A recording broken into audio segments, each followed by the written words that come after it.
Allô Houston, est-ce que vous m'entendez? Oui, bonjour BFM, bien sûr. On vous entend très bien depuis Houston. J'ai toujours rêvé de prononcer cette phrase. Bonjour Sophie Adno et merci d'être en duplex donc de Houston pour nous ce matin. Qu'est-ce que je vous dis? Félicitations évidemment. Vous me dites ce que vous voulez, mais merci en tout cas. Si vous me dites félicitations, je vous remercie. Alors je vous dis C'est- félicitations. Je vous dis félicitations. Vous partez quand? Alors pour l'instant, la date précise n'est pas encore connue. Ce qui se profile néanmoins, c'est de partir au printemps 2026. Vous allez être dans l'ISS pendant plusieurs mois, printemps 2026, vous venez de le dire. Qu'est-ce qui se passe dans votre tête au moment où on vous annonce que vous serez, vous, Sophie Adeno, dans l'ISS? C'est vrai qu'au moment où on me l'a annoncé, c'était un moment assez incroyable de me dire que, en fait, dans 2 ans, et 2 ans, c'est rien quand même à l'échelle d'une vie, dans 2 ans, je serai dans l'espace, quoi. Et là, je suis passée en mode compte à rebours en me disant waouh, en 2 ans, il faut encore que je sois. J'ai le module de qualification, sortie extravéhiculaire, le pilotage du bras robotique, l'apprentissage des procédures, et je crois qu'il y en a jusqu'à 15 000 qui sont demandées aux astronautes en fait à bord de l'ISS. Donc oui, je suis passée un petit peu en mode compte à rebours, mais bien entendu, la première émotion, c'était une joie intense. Mais ça veut dire joie intense, ça veut dire que tout de suite vous pensez aux procédures, à ce que vous devez apprendre. Il n'y a pas une petite gorgée d'angoisse? Ah non, ça, je l'ai pas eu, ça. Parce qu'en fait, quand on fait un métier comme ça, on sait qu'on est hyper bien préparé à toutes les situations non nominales et franchement, un voyage spatial, même si ça comporte une certaine part de risque, on est quand même ultra préparé. Les équipes sol sont ultra préparées à gérer l'imprévu et ça fait partie du boulot de tout le monde. Donc non, non, ça, j'ai pas eu cette émotion. Vous êtes depuis un petit mois officiellement astronaute. D'ailleurs, je ne sais pas si on peut voir sur votre veste, il y a les deux ailes. Vous pouvez montrer les deux ailes aux téléspectateurs de BFM ce matin?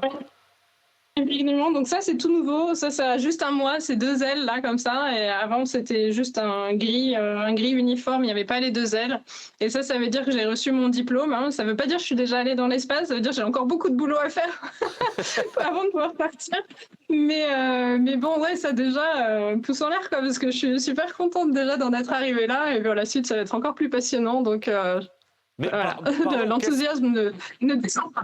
qu'est-ce qu'on apprend pour devenir et pour avoir un diplôme d'astronaute? Alors, en fait, il y a toute une partie théorique de connaissances fondamentales. Il y a quelques technicités opérationnelles aussi. Par exemple, faire les premiers entraînements aux sorties extravéhiculaires en piscine. Ça veut dire principalement savoir manier des équipements en même temps que son cordon de sécurité, la ligne de vie qui nous relie à la station. Il y a quelques entraînements de survie aussi. C'était sympa aussi. Donc, entraînement de survie maritime ou alors en temps froid. En fait, ce sont des situations qui nous permettent de nous préparer physiquement et mentalement à qu'est-ce qui se passe si jamais la capsule spatiale elle atterrit à un endroit non prévu initialement, quoi. Il faut qu'on Mais puisse avoir les autres. pardon de vous interrompre là-dessus, Sophie Adno. C'est-à-dire que là, vous venez de nous dire, il y avait des entraînements à la survie, c'était sympa. Je regardais les entraînements à la survie. Ça veut dire, par exemple, passer une nuit en montagne dans la neige par -10, sans tente et toute seule. Donc ça, c'est sympa pour Sophie Adno.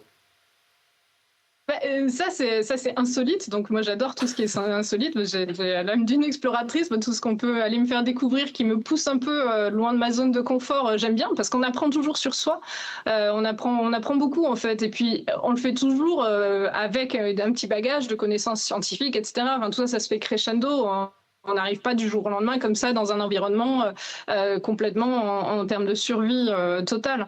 Mais ça se fait de manière crescendo, incrémentale, pour apprendre les compétences de base. On apprend d'abord à faire un igloo, on apprend à utiliser les moyens autour, les feuilles, les branches, les arbres, etc. pour se protéger. On apprend à faire un feu. Quand on a fait ça, après coup, on se dit, si vous m'auriez dit il y a 10 ans que j'allais faire ça, je vous aurais dit, j'en serais pas capable. Et puis en fait, au final, je l'ai fait et ça fait un petit boost de confiance en soi. C'est sympa.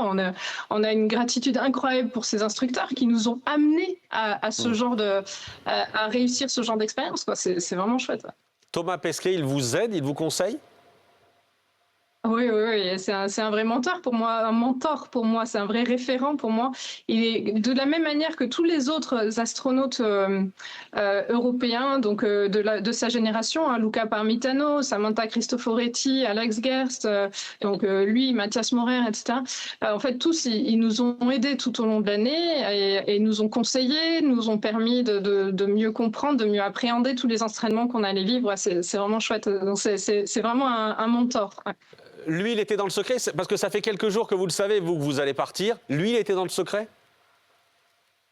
Alors lui, effectivement, on le savait. Ouais. Vous avez bossé comme une dingue pour en arriver là. Je me suis penché sur votre CV, c'est vertigineux. Ingénieur, pilote d'hélico, parachutiste, vous parlez 5 langues. Vous êtes aussi prof de yoga, voilà, ce qui peut éventuellement aider, j'imagine. Ce qui est fou, c'est que vous avez rêvé d'être là où vous êtes aujourd'hui. Vous n'osiez pas en parler, mais vous en avez rêvé. Effectivement, j'en ai rêvé de nombreuses années depuis que je suis petite. Hein. Mais bon, après, un rêve, c'est plutôt lointain. Moi, c'est ce qui m'a permis en fait de construire mon chemin professionnel et extra-professionnel aussi, en me disant, bah, tiens, et si je fais cette activité, si j'acquiers cette compétence, est-ce que ça me mène à ce chemin qui pourrait me faire devenir un jour astronaute? Donc oui, c'était un petit fil conducteur en fait tout au long de ma vie. Et voilà, mais bon, jamais j'aurais pensé être là aujourd'hui, je dois dire. Thomas Pesquet, quand il était dans l'espace et sur Terre, il a beaucoup parlé de la planète, de la protection de la planète. Est-ce que vous avez en tête la cause que vous allez défendre comme astronaute? Alors, c'est vrai qu'à ce stade, c'est difficile de savoir précisément. Et ça, c'est d'ailleurs un conseil que Thomas m'a donné. Il m'a dit, pour l'instant, laisse ouvert toutes les possibilités en termes de causes à défendre. Parce que, en fait, quand on arrive dans l'espace, on est tellement submergé par les émotions, submergé par tout ce qu'on voit, que le chemin se fait naturellement, en fait, dans les expériences. Donc, il m'a conseillé de laisser ouvert et puis d'accueillir, en fait, ce qui vraiment me paraîtra important de partager à ce moment-là. Et qu'est-ce que vous dites aux petites filles, aux adolescentes qui pourraient tomber sur cette interview aujourd'hui? Aux petites filles et aux adolescentes qui pourraient tomber sur cette interview, mais tout autant aux petits garçons qui regardent cette interview, je leur dirais, si vous avez un rêve, il ne faut pas en avoir peur et allez-y.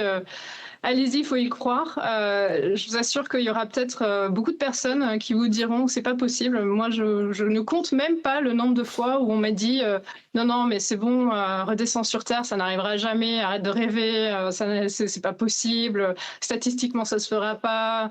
Et puis bon, moi je suis une grande rêveuse, donc j'ai continué à en rêver. Bon, j'ai beaucoup bossé, hein, vous en doutez, mais je pense qu'il faut que si je pouvais transmettre un petit message d'espoir, c'est ceux à qui on dit ça ne pourra pas arriver, mais c'est valable aussi dans le monde professionnel. Hein, mais parfois, quand on y met l'énergie, ça peut arriver. Ouais.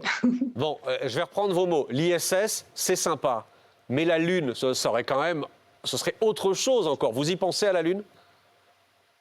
Alors là, moi, je suis vraiment dans le étape par étape. Là, j'ai reçu mes ailes d'astronaute il y a 1 mois. Donc, on va y aller étape par étape. Là, je suis même pas encore allée dans l'espace. Donc, pour l'instant, je me concentre sur l'ISS, si vous voulez bien. Et après, vous me reposerez la question à mon retour. Bon, parfait. Je vous promets que je vous reposerai la question. On va vous suivre, évidemment. La journée à Houston, aujourd'hui, qu'est-ce qui vous attend aujourd'hui? Il y a entraînement? On a eu des cours avant, j'ai des cours juste après. Et ça enchaîne. Ouais, ça me pulse, c'est bien.